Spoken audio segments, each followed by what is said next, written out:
जौन गलती माफ करे के लायक होखे आ जौन गलती माफ करे के लायक ना ओकरा माफ ना कइलेला ओकरा के सबक सिखावल जाला ना।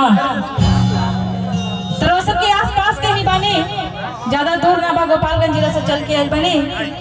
और ये जे हमर रिश्तेदार बावे हरदिया में रो सब जानते नहीं, यादव बीरू देवा रोरा जो तो कंपटीशन खेले का मन करता है, सारी बोल के हमारे मार्केट मत गिराई ना तो कल सर दोनों काम करे लगा तो हमने की रोजी रोटी पे लात मारा जी। आदरणीय राजेश भैया हम चाहब आदरणीय अनुराधा जी से अनुराधा जी की अंगवस्त्र देकर सम्मानित कर दी। लास्ट में जितना गमछी बाची हम बोरा लेके आइल हम लेके चल हम जानता नहीं कि यहाँ खदान बा भाई सब सबके के हमरा ना मिलेला प्रेम में आइल मिल राजेश भैया के चिन्हत लोग हो कुछ बोलबो मत करी ना तो पहले तलाक हो जी दूरे रहिए लेते हैं माला लेते हैं ये गमछी सारी अनुराधा जी बोल रही है हर चीज की काट होला, लेकिन हमने के हम एंकर बनी रहो गायक बनी अंतर ये बा। खोल दीजिए इसको, ये माला दे दीजिए, वो गमछी इसको रख दीजिए और ये गमछी ये हमारे हिंदुस्तान की संस्कृति का नारियों का समान है। एक बार ताली बजा दीजिए। ये प्यार है, ये जुड़ा रहता है कि चांदनी चांद से होती है सितारों से नहीं, ये लड़की कहती है। और मोहब्बत एक से होती है अनुराधा जी, हजारों से नहीं। तब लड़का बोलता है कि चांदनी चांद से होगी तो सितारों को क्या होगा, और मोहब्बत एक से होगी तो हजारों का क्या होगा। इस हजारों को भी ध्यान देना है, मोहब्बत किसी एक से नहीं करना है, सबके साथ दिल लगा लेना है, फिर दिल तोड़ के चला जाना है। आइए अब हम सभी के बीच में अनुराधा जी हम सब कार्यक्रम को शुरू करें। तो देखिए हमने के हिंदू धर्म में कोनो भी शुभ काम होला यहाँ तो सब कोई गैला से बजेला से सब कोई अपना बाबा के बोला ले होई, तो हम बिना अपना बाबा के बोलैले ना शुरू करी ना। एक बार बाबा के नाम से बोलाई और वो सब झूमम और अपना आशीर्वाद देते रहम। ई हमारे खतरा नहीं, बाबा खातिर। लेकिन समझी कि थोड़ा देर खतरा यहाँ पहले गणेश बाबा के दरबार लागल बा, तो सब कोई अपन हाथ के उठा ले ऊपर, सब कोई उठा ले जा बोले सच्चे दरबार की, बाबा गणेश भगवान की। यहाँ जाए ना हमरा बुझा तो सब कोई बय कहता, ठंडा लगता कुहासा बा, ठंडा तो लगते बा, लेकिन फिर भी पूरा जोश के साथ में कहे बोले बोले बोले गणेश भगवान की।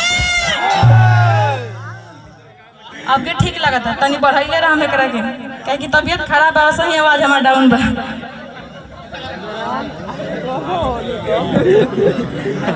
हरे मंगल के हवे दाता पार्वती है माता पिता महेश हवे हो, तो कहे के बा हरे मंगल के हवे दाता पार्वती है माता पिता महेश हवे हो। बोले सच्चे दरबार की,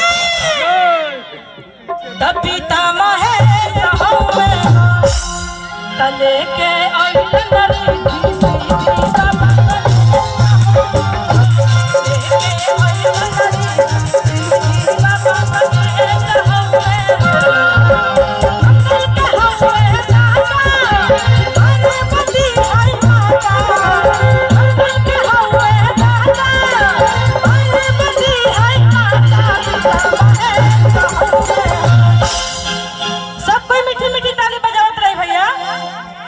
मंगल मने सहवे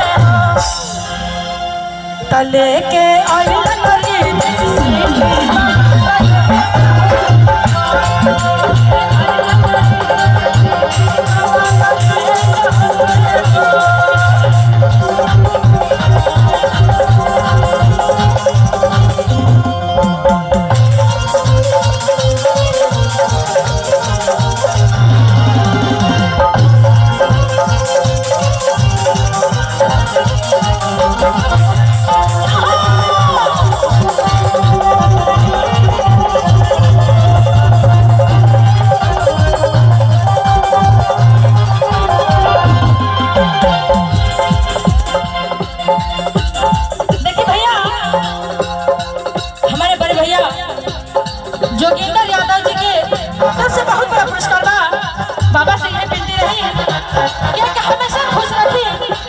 और यहाँ के झोली भरत भरे के यहाँ हमने के झोली भरत भैया।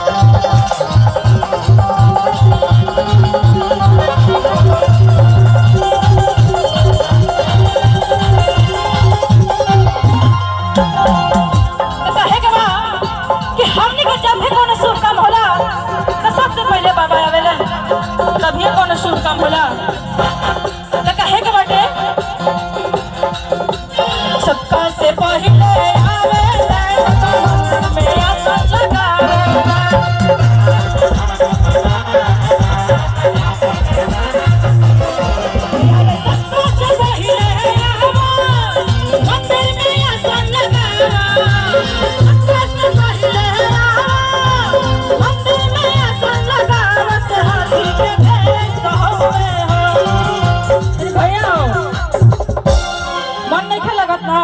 सब कोई ताली बजाई ना तो सारा जार भाग जाए। ऐसे सब कोई अपन बगली में से हाथ निकाल लेवे और ताली बजावत रहे। कहे के बाद त मंगल मने